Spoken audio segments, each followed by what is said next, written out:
era nga yavuddeyo nga yeemulugunya ku ddwaliro ly'e Lubaga. Lubaga? Lubaga hospital yaffe original, nga ensonga ze ku TikTok abamulabye mwamulabye ng'alina ensonga zaleese nti ye tategeera basajja b'e Lubaga na bakyala b'e Lubaga ebintu bye bakola. Kati ku TikTok muyinza okuba abamu mwamufunye bubi nga temwategedde ensonga ze. Kati waali tukole breakdown ku nsonga Lubaga hospital empisa gye yamuyisizzaamu charges ye zagamba nti ebintu bya Lubaga tebikwatagana bino bya kiyaaye tebirikiriya. Sebo nsanso okulaba ogamba otya taata? Nsaba weeyanjula amannya n'eddoboozi. Nze Waswa Rashid Dr. Makai oba Dr. Makai. Okusookera ddala nebaza okumpa omukisa guno okubeera nga nkyazizaako. Amina Doctor. Ensonga ebaddewo yesterday gye njagala okwogerako. Nera kusooka okwetonda ku lulimi lwe nakozesezza oba oliawo mu vidiyo yange eyo gye napositinze. Oba oliawo nabadde n'obusungu bungi nnyo okusinziira ku kyatutuuseeko olwabulumi bwa muganda waffe oyo eyafudde okutuuka ku level okuba ntwatuse ne ku level etunda ebintu bye kubanga tumujja mu ddwaliro e Lubaga.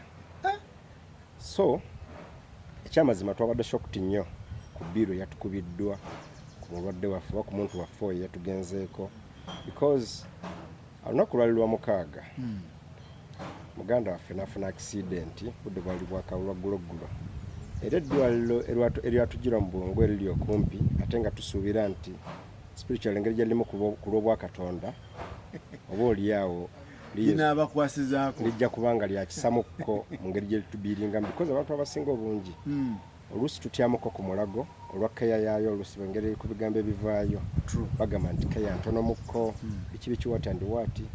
So ntugamba katugende wano eno muli eddiini era ne tudduka mugano oba oliawo getutega international hospitals like KS what and what IHK eyo ne mutyayo tutyayo lwa bbiiru ne tugeka tugende wano lwaki aweddiini nti aweddiini wayinza okuba awasamusamu nga bw'okyogedde naye ate bayinza okuba akabonero ne bamukwatiramuko. Ekyamazima kye twasanzeeyo kyatushookinze nnyo. Accident yali ki? Was it a minor accident? Was it eri ziri accident ziri? Ekyamazima Dennis yafuna accident ng'ali ku pikipiki. Emotoka n'emutomera yali drone yava mabega n'emutomera. Kati bwemutomera omwana yali amuvuga ate naye teyakosebwa kyekyewuunyisa naye n'afuna obuzibu by the way nti yagwa wansi naye teyafulumya musaayi. Netukimanya nti okitafulumiza musaayi naye tumutwala mu ddwaliro ng'alimukko n'agakyayogera ng'olowooza nti oba oliawo asobola okubeera nga survivinga. Watuuka mu ddwaliro ne bamuwa ekitanda Lubaga ne bamuwa ekitanda netumanya nti Yesu omulwadde agenda kujjanjabibwa but ekyokufa ekiro tetukibavunaana. But ekyasinza okutumalamu amaanyi kiki? Oluvannyuma lw'ekiro kimu omulwadde kye yasuze mu ddwaliro enkeera waalwo olw'eggulo omulwadde n'abeera nga Mukama amujjuludde bbiiru eyatugambiddwa egenda okubeera ng'esasulwa. Twasoose kukibuusabuusa nga tulaba ng'ekitakola ki nga mulowooza basaaga kyabadde nga kyakusaaga. Ekyamazima nga twanga tekisobokerako ddala nga tekisoboka toyinza kukifumiitirizaako nti ku ddwaliro nga Lubaga eriri ku musingi ogw'Obukatuliki nti basobola okufulumiza bbiiru ku mulwadde owa accident wataliga nti babadde bali mu kukyusa mutima buli kyuma kyonna kivuddeyo okubeera nga bakola ki bakyusa ekibumba nga toyinza kusuubira nti bbiiru ebadde ayinza okujja mu ngeri efaanaganako bwetyo. Kyatukanze nnyo. Omulwadde omugenzi yamaze tunda bintu bye kati omwana waafa bijja nga omanyi tobeerawo okufa tobeerawo omuntu yetegese tuba program batugamba omuntu afudde Yesu abamu twabaddewo then amawulire gatandika otambula tuwulirizaako awo kyekyetagisa abasawo batugamba kyetagisa millioni 8 zezasoose okubeera nga zitugambibwa babale kitukuba okolanyi mutulaba nga byakusaagira bamutanditseeko tebanamutandikako no nga amaze okufa olwo ebyo bitugamba amaze okufa nti 8 mu emitwalo 5 baso tugamba 8 netubeerewo netukiraba nga kyekola ki kyakusaaga naye tugamba waayi milioni 8 tusandika okubeera nga tuyisayisa akabbo kuba tewali omuntu abadde ekoze eki ate gano omwana asigama nti oba nti abadde alina ebyobugagga byakoze eki byalinawo nti betugenda otutandikirako okuyiiya nga tutandika kunoonya ssente nga tunoonya ssente naye nga buli muntu gwekigamba takikola ki takikkiriza ssente zibula tugezaako okwegayirira eddwaliro bannange mutuyambe eddwaliro liga bannange okujja wano mayiti ssente zirina kubiri kati ekisinga okunakuwaza ng'ekyalo kitubanja omugenzi omufu aliwo bannange tuziika ssaawa mmeka tuziika ddi okitegeera kati pressure eyo ey'okuba nti abantu babeera babanja mayiti twagenza okuwaliriza babadde alina akamotoka kavuga bambi buno bumotoka obwekivubuka naye ng'ate alina abaana abato balese alina abaana abakyala twafundikidde akamotoka ke bambi tukatunze mule okuba nti abantu babanja mayiti ku pressure yawaggulu ennyo akamotoka kadavuga buno bu Benz 600 katundibwa milioni zezi milioni 4 okugattagatta ssente okubeera nga ssente zo kati njagala ofumitiriza obulumi obwo obukuteeka pressure ekutuusa ku level etunda emmotoka milioni 4 Benz 200 omugenzi kutunda bintu by'omu naye ng'obwana bonna buli awo kumujja mu mochari nga n'okuwona takoze eki tawonye kuba osenga ogaa nti no yes bamujjanjabye yawonye tuziwayo okubeera nga bakola ki bamutuwa omuntu wafadde waka atatenkanyiza abaana that is okay naye kati omuntu agenda nakuwambira omulambo gwo olw'okuba toyina kyakusalawo muyina okuziika omuntu abaana b'omugenzi baagala kitaabwe okumulaba nti bageza mukyabakyala biki kwegamba mufundikira muli kunyigirizibwa okw'ekika ekyo so naalisabye amalwaliro tubeere obaoliawo abali mu byobujjanjabi nga tweddako ekyamazima abantu balina obulumi mbadde tekintuukangako naye namaze kukiraba obaoliawo nga neesiŋŋanye mu mbeera efaanaganako bwetyo so kati mutunda ebintu abaleetera biiru oba ekipapula kye babaleetedde nga tekiri gundi tekiri official nga waliwo omanyi mu malwaliro mulimu bayintaani kati biki omuntu asobola oleeta ekipapula awo n'abakwata offside muli depressed biki n'abasulako ekintu nga tekivudde mu management kakati mwakikonfamize emyaka gyange siri muntu ayogera bigambo bya ku street n'obuvunaanyizibwa bwange era ensonga lwaki bwe basooka ne babingamba nga sinaba kufuna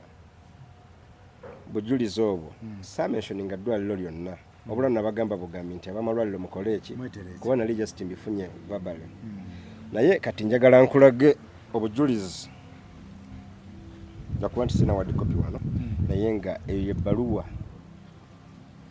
eno ebbaluwa okuva e Rubaga njagala gwe kenyini ogisomera abantu Rubaga hospital bayina ne bateekamu nga bakulaze nti kati egyo charge free okitegeera osobola okukitwala nti kiriki charge free waliwo bateekamu nga tebakukyajinzeewo naye nga yebakukyajinze sooka obirabe okay so kakati katubasomere ekiwandiiko kino mulyoke mutegeere ekintu kiri stamp tebulungi kiriko stamps nga 27 April bino betwogerako bipyatu byabadde omwana afuna accident lwa mukaaga ku Sunday yali mufu nga 27 April 2026 bill checked twamuzise gulu lwakusatu k'omulambo gwali gwalemerayo alright kati kino ekipapula kikola breakdown y'ebintu kagundi kano kamount kano kazze katya era kyembadde njagala okireete tukisomera abantu siyogera byanjanja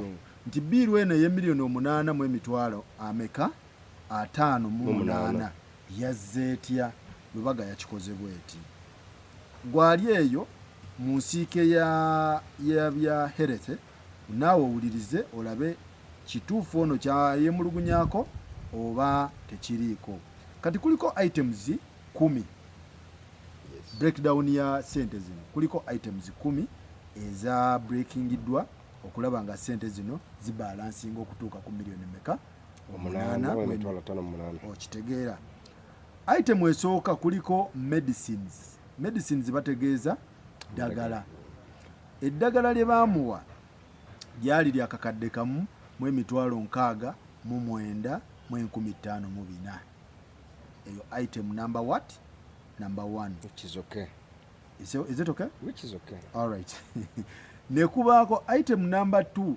teyawona. Okay, ne kubaako item number 2 professional fees.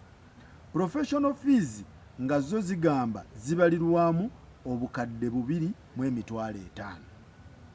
Professional fees mutegeeza ki? Babanyonyera kyawo professional fees nyinza okubanza sitegedde olulimi. What is that? Labor? Amanyi mu video yange eyo gye nataddeyo nasabye abalubaga batunnyonnyola oba oliawo kitwetera okubeera nga tukakkana emitima. Okay. Kwemu tetubitegeera. Professional fees ziri ku $2 million. Ne bagenda ne bagamba nti item number 3 kuliko consumable and others. Consumable and others ne bagibala $1,172,115 eyo bagiyita item number 3 eri consumable and others. What is that? Bagenda nsaba tunnyonnyole. Lubaga Hospital, please come out and clear this because kuba bana bantu n'abasonze ssente badimandinga. Abasonze ssente abamu bakulabanga yajingiridde empapula ezo. Okay, that is item number 3. Item number 4 kuliko IPD services. IPD services za $2,248,445. That is IPD services. Item number 4. Twagala kulaga millioni zino omugenzi ono ziba mubanja mu period ya lunaku lumu. One day. Kale ndowooza ya night emu. One night. Neddemu. Okitegeera. That is IPD services ziri ku millioni. That is item number 4, right? IPD services ziri ku $2,248,445. Item number 5 ne kubaako IPD ne kubaako IPD packages. IPD packages zo ziri ku 0.0 zaali free. IPD packages zaali free. Ne kubaako X-ray yo nayo yali free. Mwajoota temwateekamu. Okitegeera? CT scan yaabwe neebala CT scan bagichanginga $72,000 onule. Okay. Okitegedde? Ne kubaako biochemistry. Biochemistry yaabwe bagiteeka ku $50,600. Biochemistry yaabwe gye mwayota bagiteeka ku eso. Ne kubaako gye bayita hematology. Hematology eyo bagiteeka ku $5,900 era ne bagamba nti room charges. Room eyo gye mwasulamu tebaba chargingayo wadde $11 era nga mwasulirawo bwereere. Amina. 0.0 shilling. Kakati kiki gwe kyeweemulugunyaako ng'ekintu kyonna bakitadde ku tebo? Ndowooza tutandikiraawo. Abatulaba balina amalwaliro, n'abakola mu malwaliro, n'abasuubira okukola mu malwaliro, ebintu bino ku ground abantu tebabitegeera. Muzeeyi oli dokita, naawe oli musawo. Naye nze nzijanjabisa butonde. Okay, oli wa butonde era nammwe mwenna muli ba habo service ze zimu ze mukola ki ze mugaba. Kiki otategeera wano ekikuba by'omutwe? Muntu okufa, kusulawo olunaku lumu, oba bye bakuwadde by'otategedde. What is the problem? Ekyamazima sinze nzekka ne bannange abalala bangi abasonze gye bali eyo naye biiru eyatukubiddwa yonna twagitegedde. Kiki kye mutategeera wano? Tetutategeera kiki? Omuwendo gwa ssente ogwo mu kiro ekimu n'omusana. Ekyamazima gwatushokinze nnyo. Lwaki gwatushokinze? Gwatukanze nnyo.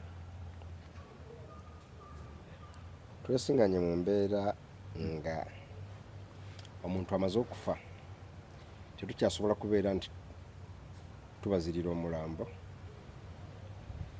nga n'ekyokulala mu kugenda mu kifo ekyo ekyamazima twagenzeeyo olw'okuba nti omulwadde mu katuliki n'ekifo kikatuliki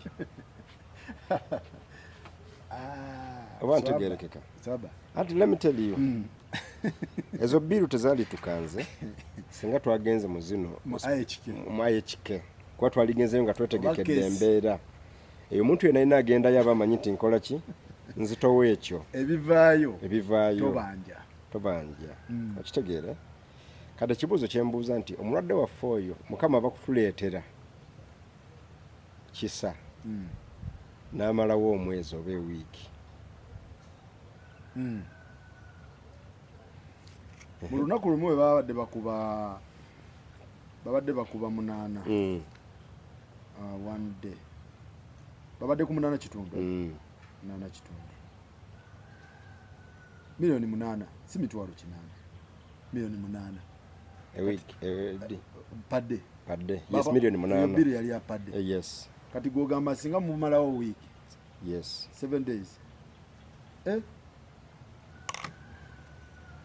Ntibiba byambuse ziba senemeka mulimu 5 golaba milioni 5 kiba feya gola kiba feya kisinzira obulwadde ndowooza kisinzira obulwadde bwe mutambuza maybe engeri abantu abamu gye tutatera kulwala tuyinza obba tetubitegeera butegeezi nga we bityo bwe bitambula so nze nakibalekedde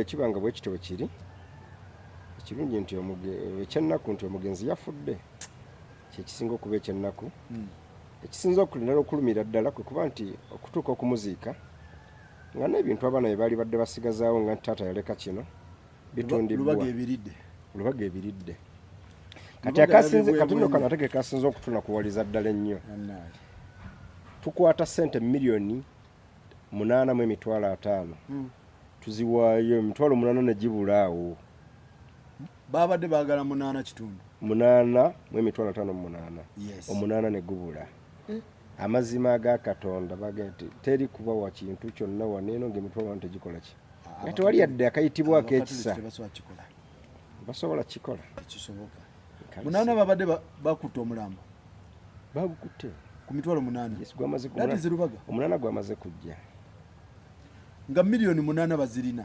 n'emitwalo 3 omunana gwamaze kujja just emitwalo 8 ne bagana yes so nze ngamba oba nsaba banna amalwaliro nga Kibuli ne Rubaga abandowooza n'Ensambya na Mirembe nze mbadde ndowooza gaali baddeko n'engeri gye gasomesaamu ku bantu ne bantu ne balema kutomera bambi abantu beesiŋŋaana mu buzibu kutomera ki okutomera omuntu agenda malwaliro ago ekyamazima ng'alowooza galina okuba muko n'ekisa mu mbiri nga yaago nti Yesu gyali oba Allah bamukiririzaamu yes kumbe birala ate era abantu bagendayo nga basuubira nti waliyo ne bana bavujjirizibwa obuyambi ababateerayokko boolyawo ka 50% balina support balina muko ka support okitegeera kati omuntu akyekanga amaze kubeera nga akikola ki naye balina kakali akapande nti bali private tetukasoma akapande tetukasoma kyekitabula kyereka kyekitabula so basobola okubeera private baleme kwerimbika basobola okubeera private ku gavumenti oba ntegeerekeka nkitegeera naye nga tebali private ku nzikiriza zaabwe oba okitegeera kisoboka okubeera mu mbeera efaanagana bwetyo so kati omuntu nagendayo ng'agenzeeyo nti nze ndi mu katuliki ngenda wano mu bakatuliki kiyinza okubeera oba oliawo nga kiri kipamukko ngenda genda Kibuli ndi musiraamu asuubira okubeera nti nafuna so kitegeeza nti public ekifuna bubi eddwaliro gye nandiddukidde eri Rubaga lirimu eddiini kubeera tuba kubanga tukimanyi because buli muntu amanyi obuzito bwe tuba kubanga tukimanyi nti kifaanagana bwe kityo oba oliawo twaligenda nti katuddukire Kawempe oba Mulago wadde embeera mbi nnyo oluusi oba oliawo oyogera ku era mu komenti abamu bagambye lwaki tewagenze mu gavumenti yosobola Omuntu asobola okukyogera watu gwe kitanatuukako. So sikyagaliza muntu yenna alina kubeera nga kimutuukako naye munnange oluusi oba oliawo mu kuyaggayagga wefundikira obuuso kiguddemu. Kitegeeza tulina ekifaananyi ekikyamu. Tulina ekifaananyi ekikyamu. Yes. Wekyotegeeza? Yes. Okay. So amalwaliro gali badde nga gavaayo oba oliawo ne gatangaaza abantu. Eriyo omuntu atalina nga nekyokutunda takiyina kyagenda otunda naye nga atalina obulimu bw'omuntu. True. Kakati Doctor, njagala tugende mpola. Omanyi TikTok eno woteka wataddeyo video comments zaze nyingi. Abamu nga bawa obujulizi ku kintu kino kyoyogera. Abalala nga bakikuba. Nga bagamba ekintu kyogira kirala. Kati comment ezimu ku comments ndoza tuyiteitemuko. Kiri okay? Nti oli agamba nazaalirayo n'embeera ennaku 2 bankyajinga $13,000 toba nnyongera. Kitegeera oyo bw'atyo bwe yagamba. Kati simanyi sijja kumukomentingako olw'ensonga yakyogedde. Oyo bw'atyo bwe yamugamba naye nga asobola okuleetera empapula ate era ne wabaawo manyi komenti za TikTok katotegeera abantu bano bali kuki ne wabaawo amuddamu mu kweyo komenti oli n'amugamba bamuyita Eddie any beauty accessories n'amugamba wali ozaala Godzilla yena bitwalanga bya muzannyo yajokinzemu bujokinze kati oyo kati wetategeera kintu kye tukola kigenda mu maaso. Omulala n'agamba you people why are you lying? What did you produce to pay 13 million? That is a total lie. Oyo n'akitwalira mu mbeera era nange mbakuba nga situtayo ku muntu olina oyalinga miliyoni 5 era mbanda batatulayo. Omulala n'agamba Mengo Hospital is the answer. Oyo n'ayisaawo akalango kaki sijjanjabirangayo yokko nawe kibanga atlistiko amina mukama abakuuma. Oyo yakayisizaawo bw'atyo nesumbuwa public. Yes. Nti Lubaga yateekawo bannamirembo bakibuli bateekawo embeera nti ya bamufuna mpola kino kifo kyaffe kya basiraamu kino kyabakatuliki kino kyatulwaliro lyaffe eri abantu b'eddiini so bagoing private senga yabadde private kubeera senga yabadde private nti ya muntu ddwaliro lya gundi sente zonna zakukubya oyinza okugamba nti okay engeri gyabibalamu. Omulala n'agamba nti buli omu alina sitole ey'okubuulira public about Lubaga Hospital. Buli omu alina sitole kikuwa kifaananyi kyekyo. Omulala n'afubutuka eri n'agamba but Lubaga Hospital that is too much. Oyo bamuyita Dream Girl yagambye nedda Lubaga nedda ekyo kyemukola kikambwe kitegeeza nti abantu akaliro babadde bakafiiringa akaliro kabaddewo. Omulala n'agamba lwaki tewagenze Mulago Hospital oba Kiruddu oyo omuddamu otya nabadde simanyi tibinaaba bitya Lubaga. It is just an expensive hospital. If you can't afford, look for government hospitals. Dukirako muga government.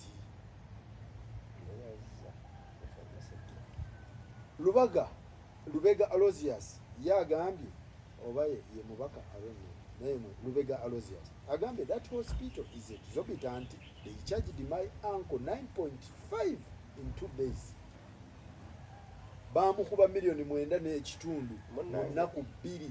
Munnange omuntu wakugamba ebintu ebyo abantu omu tebantu babitwalanga byakusaagirira. Abantu abamu abamu abatatuukangako mu mbeera kiba nti abamulanga bali mu kujookinga bujookinzi. But Lubaga si gy'osuubira okukyajinga ssente zifaanagana zityo $9 etali transfer ya mutima. N'amala n'agamba they charged disposable gloves worth $38.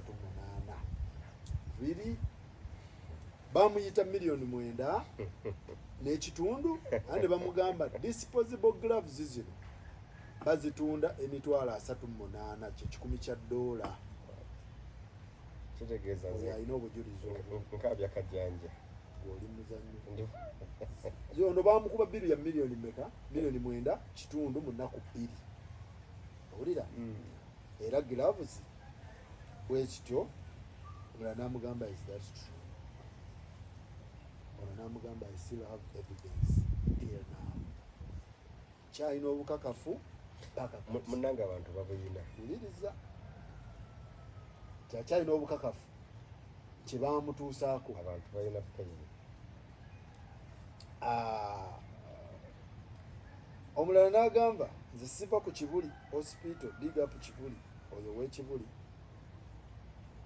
omulala n'amugamba same bebamu jawo wano obuugi bwo Kisubi Catholic Hospital babba omwana wange omwaka gwa 2022 oyo oba abijjeewa oba yazaalirayo baawa bano Bannayuganda Revelation oyo naye ataddeyo eyo newe bakomyawo tubakomyawo so obujulizi kimala okukulaga nti abantu bangi abayise mu mbeera efaanaganako bwetya bwetu naye ngaoba oliawo naye n'agamba nti all private hospitals are expensive because even the government overcharge them through taxes baba bigika emisolo so ndowooza tukome wano bw'otunuulira comments nyingi buli omu awa obujulizi bwe ABCD buli omu ayiwawo naye nga kitegeeza kiki atanatuukako mu mbeera gye twayiseemu nsaba Mukama aleme kubeera ng'agikuyisaamu olw'ensonga nti si kyangu tomanyi kyekitegeeza okufiirwa omuntu nga n'omuntu afudde nga ye tasobola kwetengerera kubeera nga yesasulira services ezo naye nga n'ebyokutula nga tebiriiwo kaliwo bigenda okutunda okubeera nga omukola ki omujja mu mbeera eyo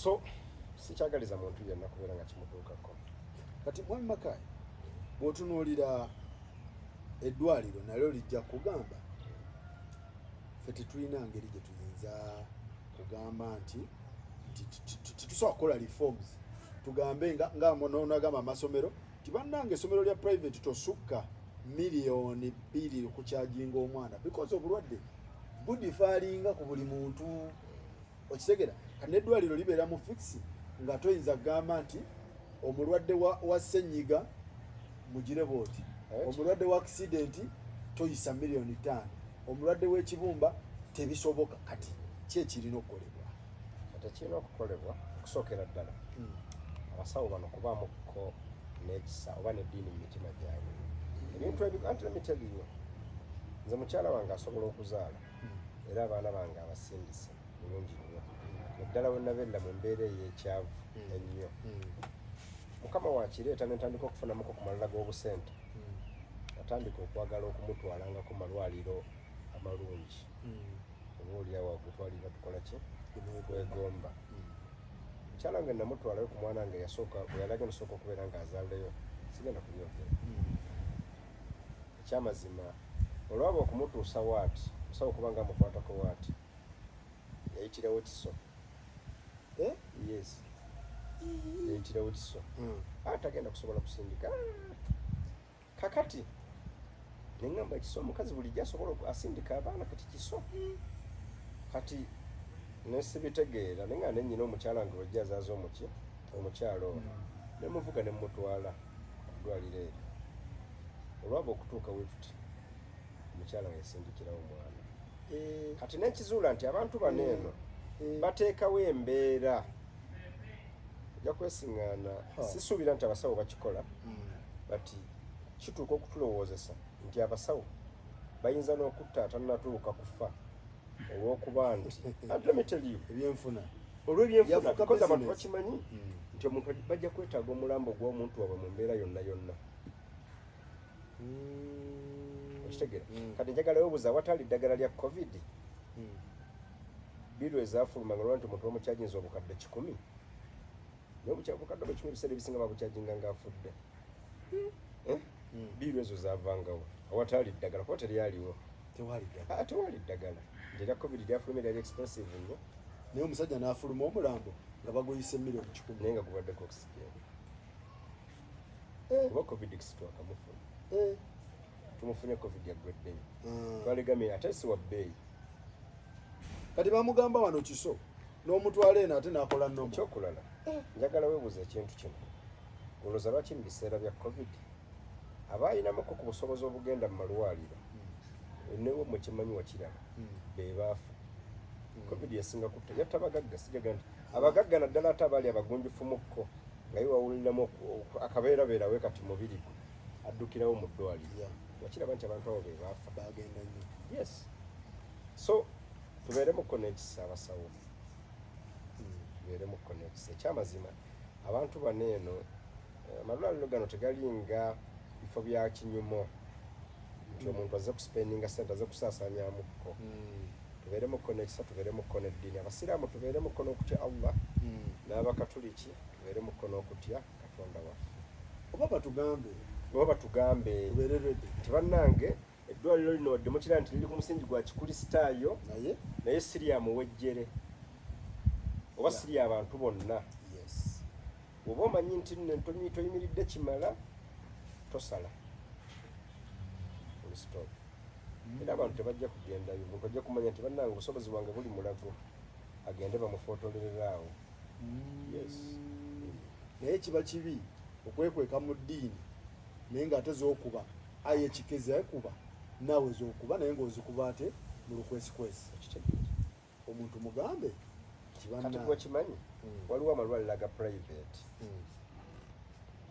agazaalisa abaana ku kisonga agalongoosa abakyala naye nga tegaweza ate malwaliro tegaweza ssente z'amalwaliro gano ate gali ku misingi gya ddiini nga ddwaliro lya bwannannyini lirongoosa naye nga ssente ze lirongooseza abakyala tezituuka kibuli na lubago oba nansambya kituufu naye nga waali kisuubidde ne kisoboka okuba weekityo kitegeeza neriri ku musingi ogw'eddiini eryali baddemukko wansi okusinga eryobwannannyini ery'omuntu kakati mmwe ki kye mwagala era lwaki mwavuddeyo okusaasaanya twavuddeyo just kulaga ku bulumi bwaffe oba oliawo okwogera ku kintu ekyo eddwaliro eryo kiba nga lisobola okubeera nga likyusaamu oba wali omufere eyatufeze bamumanye oba basobola okukyusaamu kiba nga kiri ku musingi ogwo oba si ekyo bategeeze public abantu baleme kubeera nga oba oliawo bagenda mu bifo byabwe nga balowooza nti bagenze mu bifo ebirimu ku ngeri y'ekisa ate si bukimu tebakyali kyakuza kyekakasa tebakyasobola kubeera nga tutuula ku mmeeza nabo okuteesa ku ssente kuola babadde bagandide ku mitwalo 8 gyabadde gibulako kitegeera omufu takyasobola kubeera nga akomo ano senga no bazikukyajinga nga omuntu awonye kibanga onatwala emmotoka mu ddwaliro emmotoka neefa nze ndi musawo wa bulwadde bwa sukaali na ulcers naye omuntu senga ajja nanga nti munnange eddagala lyewampa sinaba kufuna bulungi njawulo ekyamazima eddagala lyenkwongera siri kukyajinga mala kkakasa nti oba oliawo okoze eki otegedde kubanga eryasooka waliguza ssente terikuyambye tewabaawo bwetaavu tekiraga bugunjufu ate nno lingenda okukukyusizaamu nga niriri lyasooka nze yalikuwa terikukyajinga nabanga tekibeera feya so ndowooza abasawo oba abajjanjabi tubeeremukko n'omutima ogwo tewali gye tugenda kulaza ssente tewali kuba dokita ekintu ekyo kyoyogedde era waliwo awo eddwaliro eryo ddene liri awo Kampala omwana yagira bulungi nnyo kati bino byoteekako ssente biki nateekako ssente eziyitamu kati ng'alina okukola addeyo abanje ka ssente ze kuba biiru yateekako ssente biiru nezikola ki nga wona aliposinga ssente nga muyitamu baddayo babanja ssente naye resiti azirina nga wona agamba nti ziri miliyoni mwasabye biiru ya miliyoni 8 naye yataddeko 8 kitundu nze yataddeko 8 kitundu baddayo abanje bamugamba nti zino ndowooza nze ndaba wandizirese ne zigenda ku developmento y'ekifo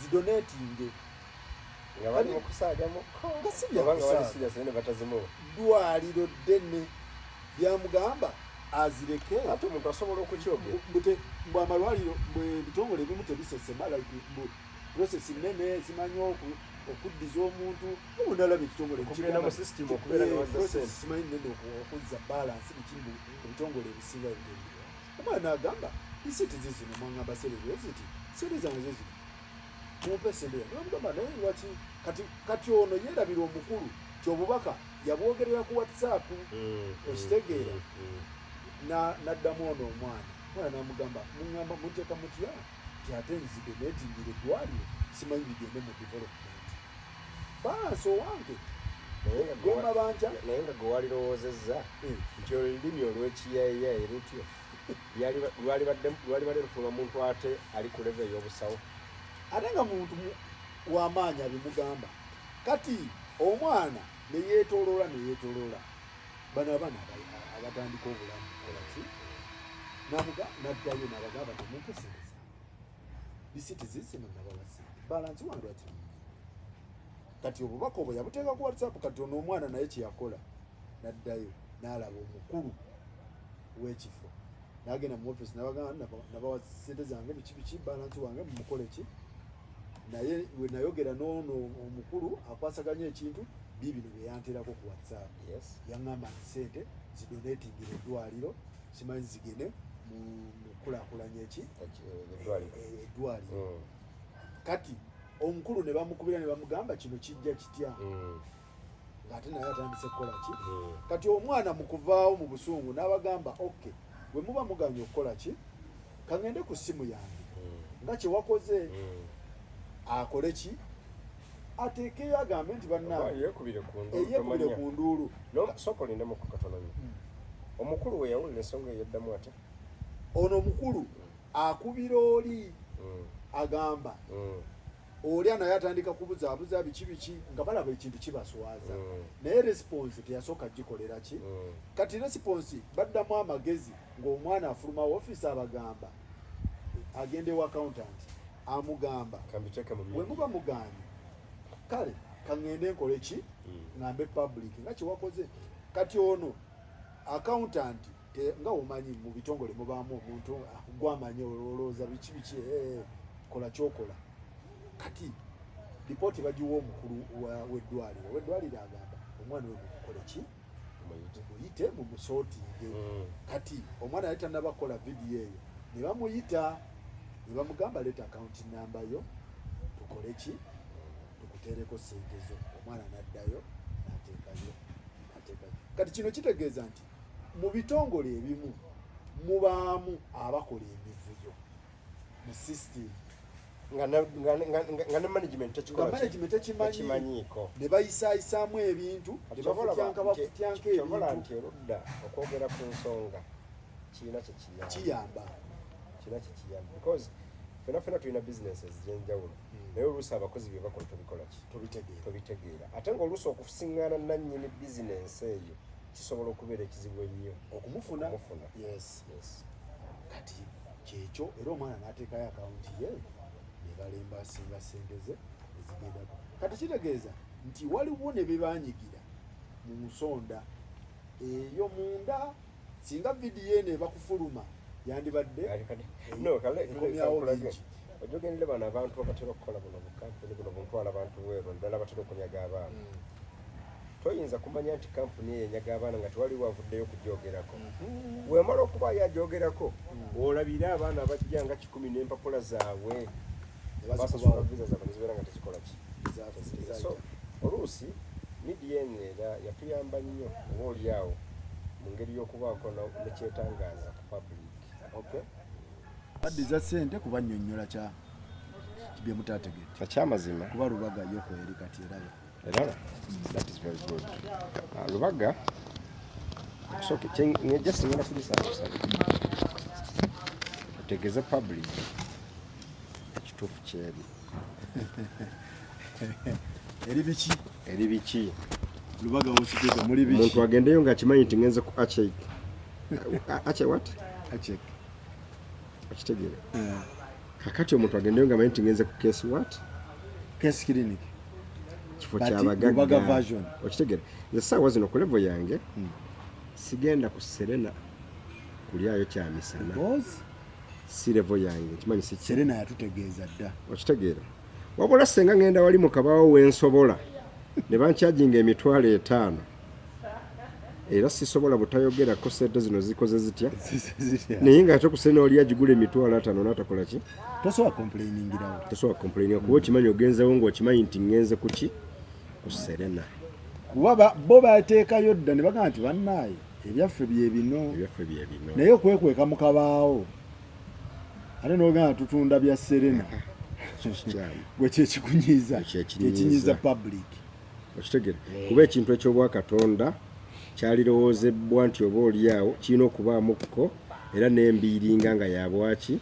nga mulimu Yesu nga mulimu okitegeera naye teri kyannumye nze kutunda mmotoka ya mwana ku miliyoni 4 ng'ate basasuddeko miliyoni 3 nga pressure ku public maiti bannange eriwo okuziika sa ne mulimba ne mwetirwa kyali kyakola sente zigaali tusonzeewo zino motoka bayite zibalese tukole kitujje maiti kitegeeze byakuwamba emirambo bituufu abantu bawamba emirambo abantu bawambira ddala emirambo gy'abantu bawambira ddala emirambo so ebintu ebyo bwe bitanatuukako simusabire ebeere nga bimutuukako ate tayinza bitegeera naye nga amalwaliro gaveeyo gakiryalinge public kyekituufu kiwano wozze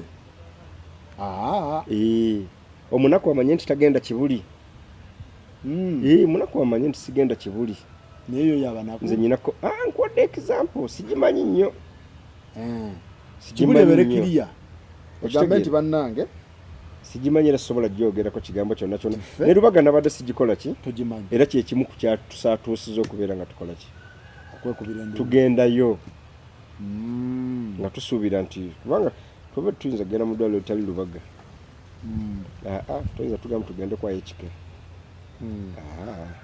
tawe tulina genda Lubaga gye tusuubira nti tukola ki tusobolayo naye mwagenza otuukayo nga biralamu obalekere mulambo omulambo nno guzitowa omuntu omulamu osobola omulekayo omulambo guzitowa muganda wange omulambo tegulekekayo ekyalo kibanja mayiti n'abadde amuwala n'amwagala omuleete ekyalo kibanja mayiti kati amalwaliro gakimanya ekibaalo kibanja mayiti ekigambo omufu aliwa atuuka ddi oyinza okukiwulira ng'ofiiridde omuntu ng'alimedde mu ddwaliro nabo tubasaasira emisolo gye basasula ndowooza era enduulu eyo yeetagana kukubira Mr. Gavumenti emisolo malwaliro ago naddala ag'enzikiriza ag'amadiini bwekiba emisolo gyago giba gyetaaga okuba nga gikola ki gikwatibwamukko bannanga abantu bali bubi muganda wange abantu bali bubi ate abantu oba kifaananyi public era bakifaananyi kirala mu bantu abantu bali bubi naye anti kati ne sovereignty bill yeyejja kati kitegeeza obuyambi eddwaliro lye bwawadde ebuyinza okufuna okuva mu Amerika kuva mu bazungu bwavuddewo kati kitegeeza miranga myereere kitakuba n'akufiirako n'omulambo n'agukuba biibyo bijja kakati bwekiba nga tukaabye kati kireka tugenda kweyongera kaaba so by the way abaka ba parliament ekyamazima beetaaga babeeremuko n'ekisa ku mateeka agayita mu mikono gyabwe kuba balina obusobozi obusobola okuwakanyako ku bimu yes naye alabika asusse nnyo mu parliament yaabwe ekyamazima babeeremuko ne nga tebanaba kubeera nga bayisa amateeka amalwaliro gafuna ku buyambi n'owulira nti donation zavudde e Roma donation zavudde e Saudi Arabia donation zavudde wa kakati ezo zonna donation sente singa bazibulookinga omuntu aba agenda kufa kitegeeza gwe naawe ajjanjabira eddwaliro naye terina option jukira oweddwaliro erya gavumenti agamba tebatusasula bulungi buli kimu yesulao gwa naggamba okitegeera kati ne bano abadde bafuna obuyambi okuva mu bazungu oba mu mawanga ag'ebweru ag'ebunaayira obwo bajjeeko ate gwe kenyininyini kuba waloga nti nno America egenda sigenda kuddamu bawa buki buyambi naye ate gavumenti gwe kenyininyini gwa blockings obuyambi obugenda okujja okuyamba abantu awe tugenda so abaka parliament bakitunulire ekyamazima ebintu bino ne munnanga olaba oba totuddemuko kubirowoozaako oyinza obirabanga ebyokusaagamu ekyo ekintu kigenda kukuba n'abakyaki kubana abalokole babadde basika akasente nga mukajja wamu abakatoliki bakasika ne gavumenti yennyini ekasika kati yagala kwe blocking era kyeyakoze omanyi abanankole balina olugero olugamba nti oba nonyampya ekiniga okanyampya ekiniga nonya mu mpale kati nti omuntu wafuuyisa obusungu oba wanyampisa obusungu okunyampa ndowooza okimanyi afundikira yononye mu mpale kuba asindisa amaanyi mangi so twandibange essaawa zino tuli mu kuddamu olugero olwo ng'abakulembeze abatukulembera. Alright. So ab'erubaga lumbanga gye muli pyala w'erubaga ng'ensonga zino ziwulidde nga mwazirabyeko maybe mujje tutubawe platform mukiryalinge kikyamu ntekina mutawaana mukiryalinge ekintu nga bwe kiri nga bwe kyabadde bano bali depressed because okuvirwako omuntu ebiseera ebisinga omuntu asobola okuba nga ali depressed nga tategeera nga toyinza munnyonnyola bintu n'abikola period omuntu gyamaze mu ddwaliro ne biiru byatulemye okugatta. So muveeyo Lubaga hospital gegamu ku malwaliro ge twenyumirizaamu of course ekitegeera mu Uganda ate naddala nze katumuleka nkunyumize nze ndi musajja musiraamu naye institution z'abakatuliki mbadde ziwanye ekitiibwa kale nzirabamu nnyo ndowooza okubeera nga bali obwerufu bungi nnyo bwe mbadde nkola ki ndabayo okitegeera era asuubira beerufu naye wayinza oba waliwo oba oliawo yagireese oba intaani oba n'atabannyonnyola oba natatunyonnyola n'agyongeramu kati nze nzijanjaba abantu naye okimanyi omuntu wajja n'omuwa bw'eddagala nga tomunnyonnyodde wa ddagala eryo lye lyakoze ku olyo mwami lisobola omuntu oyo ateyo obutamuwonya bwe kiri. So oluusi ng'owa omuntu bbiiru eyo kiba kirungi nnyo n'omutangaaza bulungi nnyo nga wekiraba nti omuntu bamuzuulamu akawuka ka HIV oba akasiriimu ekisookerwako nga tebannamuwa ddagala ebeera ki kansoling eyo kikulu nnyo akuvaawo akakkanya omuki omutima n'amanya nti okke kiri bwe kiti ne bwe kiti bankyajinze ssente bwe ziti naye okusinziira ku kino kikoze kitya ate era wadde omuntu ogenda kumuwa kansoling era olina okumuwa kansoling gyawe gyolaba nti eri feya okusinziira mu kifo mwakoze eki mwazze togenda kunguza kikomando mitwalo 2 omumatize nti munnange kino ekifo kyoliddemu kiri ki era njasigala siri mumativu naye nga kyenzudde mu kiwandiiko kino kyompadde nti ruumu zaabwe zabwereere kirungi nnyo ekyo era ekyo kiraga obwakatonda sijjako bakiwandisa we kiteeka okubeera bwe kiri bakitegeeza ziba kuba nga nazo zikyajingibwa kitegeeza lyali badde mitwalo nga 15 miliyoni nga 15. Lubaga musobola okuvayo nammwe ne mugamba nti ekiwandiiko ekyo ekyafulumye kya nassa ffe tetubimanyi oba tukinnyonnyodde bwe kiti breakdown eno bwe kiti bwe kiri naye bo bano bagamba tebaategedde muwande miliyoni 8,558 tebakitegedde bagamba nedda eddwaliro eriri ku musingi gw'obwakatonda nga Yesu waali nga buli kimu kiteeketeeke kiri ku musingi bagamba nedda Lubaga ddwaliro liri smart ennyo engeri abantu n'abantu tendeka abasawo ate abasawo abeesigika ekyesigika nnyo Lubaga yemu kuzirina akademi ne mu Kampala muno zirina abasawo abalungi so tusaba ebintu bino kasa bitandikawo ebintu bwe bitandika omuntu n'avaayo n'akomplaininga omulala ogenda olaba asuula ekintu abantu bali eyo bafa ekiziiro sebo bikuba ekintu ekigundi abantu bafa ekiziiro muganda wange so banange mwebale nnyo mwebalire ddala tetugenda kusukkawo naye ng'embeera bwetyo bwetambula ate gwe kitannatuukako bino ebintu bisobola okubeera nga bizibu okutegeera naye omala kuolwazaako n'ogendako mu malwaliro oba n'obeerako mu kintu ekyo n'olyokotegeera ekintu ekyo kitegeeza naye oba tonnabifunako tosobola kikkiriza kisobola okubeera ekimu ekitwala nga kyakusaaga.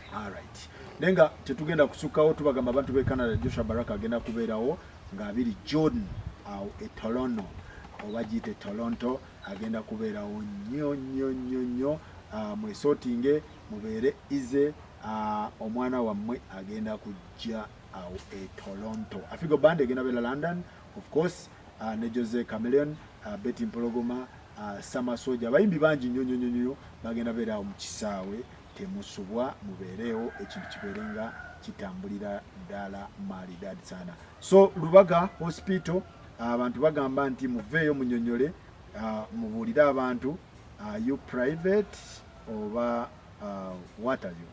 Abantu babuuza what are you?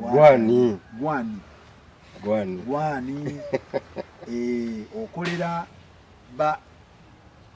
ba middle class, because eddwaliro lyonna okolera high class erina kuba mu middle. Ndowooza zeeyo biru ya middle. Ebiru ya middle sirowa kirabika ya middle. kati mwe mwagala tegera bakolera lower, bakolera middle, bakolera high class. Okitegeera?